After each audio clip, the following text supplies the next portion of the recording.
Kamu sedang berdiri di anjungan pesawat antariksa super canggih. Misimu kali ini terbang ke tempat yang belum terjamah di ruang angkasa.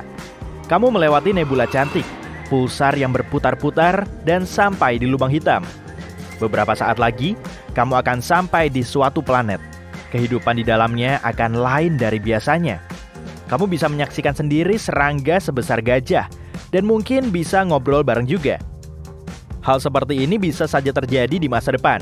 Tapi sekarang, fokus kita ke penjelajahan ruang angkasa.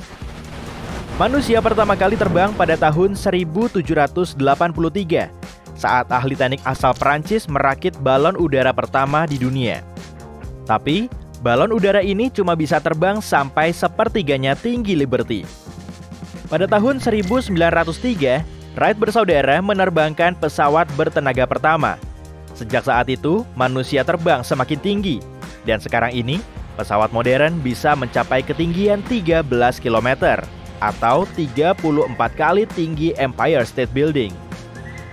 Pada tahun 1931, manusia akhirnya bisa terbang ke stratosfer.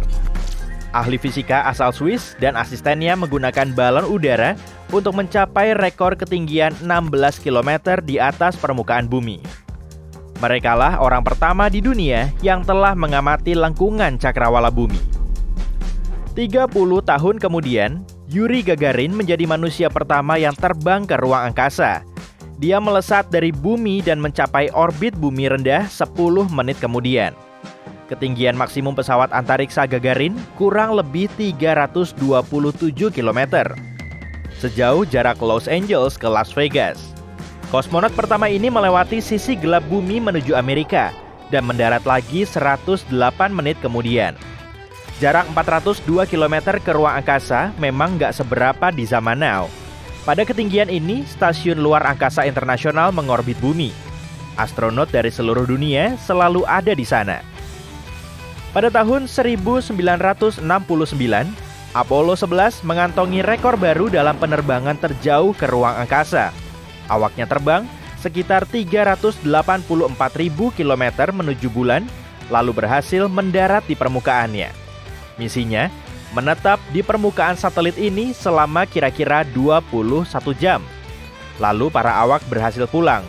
1 tahun kemudian, rekor jarak ini dipecahkan oleh misi Apollo 13.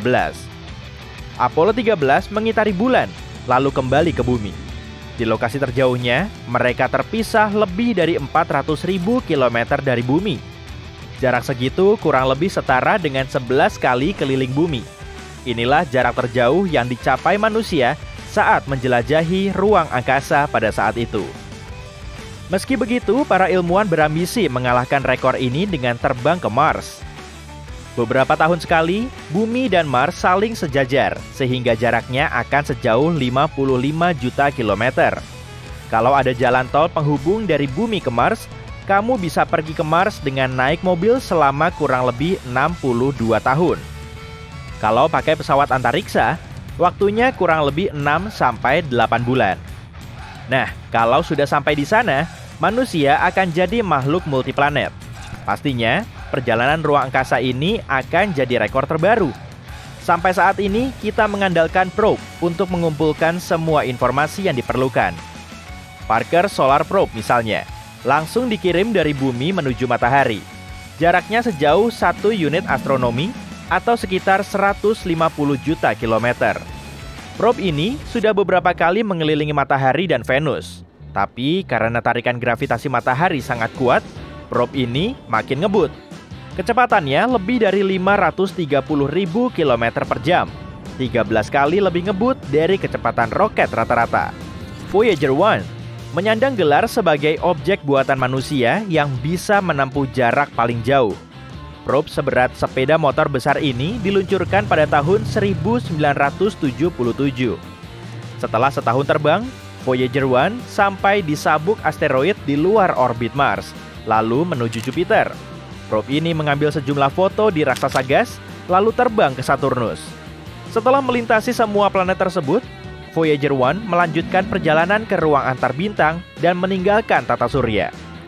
Pada tahun 2004, probe ini sudah terbang sejauh 94 kali jarak bumi ke matahari.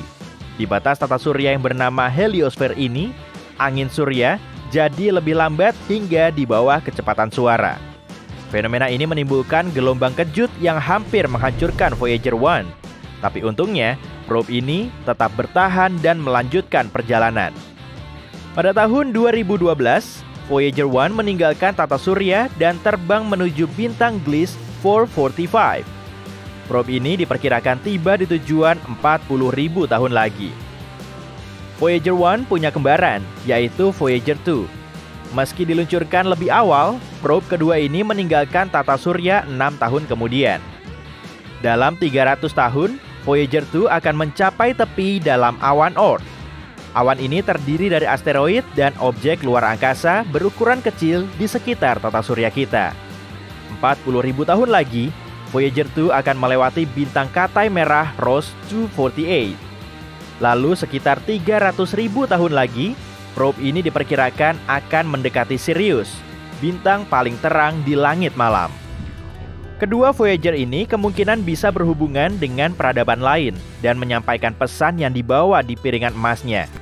Piringan ini berisi ucapan salam dalam 55 bahasa serta musik dari berbagai budaya dan negara.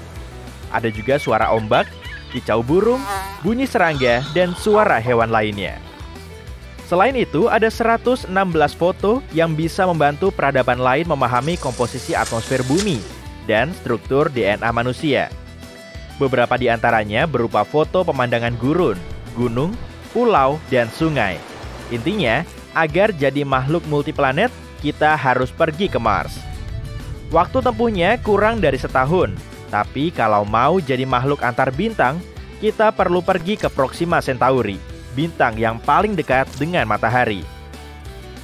Cahaya katai merah ini sampai di bumi selama lebih dari 4 tahun. Kalau kamu mau pakai roket jadul, perjalananmu ke Proxima Centauri akan selama kurang lebih 73.000 tahun. Perjalanan jarak jauh sangat mengandalkan kecepatan. Kita perlu membongkar mesin roket konvensional, lalu menggantinya dengan yang baru. Sejumlah ilmuwan memprediksikan kita akan tiba di Proxima Centauri sebelum akhir abad ini. Untuk mewujudkannya diperlukan probe mikro yang ukurannya lebih kecil dari kuku. Probe ini akan diluncurkan ke ruang angkasa dengan dorongan sinar laser kuat dari bumi, agar kecepatannya mencapai 20% dari kecepatan cahaya. Maka, perjalanannya menuju bintang terdekat akan memakan waktu sekitar 20 tahun. Setelah probe ini tiba, gelombang radio dan sinyalnya baru akan sampai di bumi 4 tahun kemudian. Kalaupun bisa sengebut kecepatan cahaya, akan sampai mana sih kita bisa menjelajahi ruang angkasa ini? Kamu tahu ini? Jelas Bima Sakti dong. Untuk melewati sisi spiralnya, kamu perlu waktu selama 100.000 tahun. Nah, kalau kamu mau ke galaksi Andromeda, waktu tempuhnya akan selama 2,5 juta tahun. Setelah menempuh 100 juta tahun dengan kecepatan cahaya, kamu akan meninggalkan super gugus Virgo. Semua titik kecil yang kamu lihat itu sebetulnya galaksi besar yang berisi miliaran bintang. Setelah 1 miliar tahun perjalanan, kamu akan sampai di super gugus terdekat.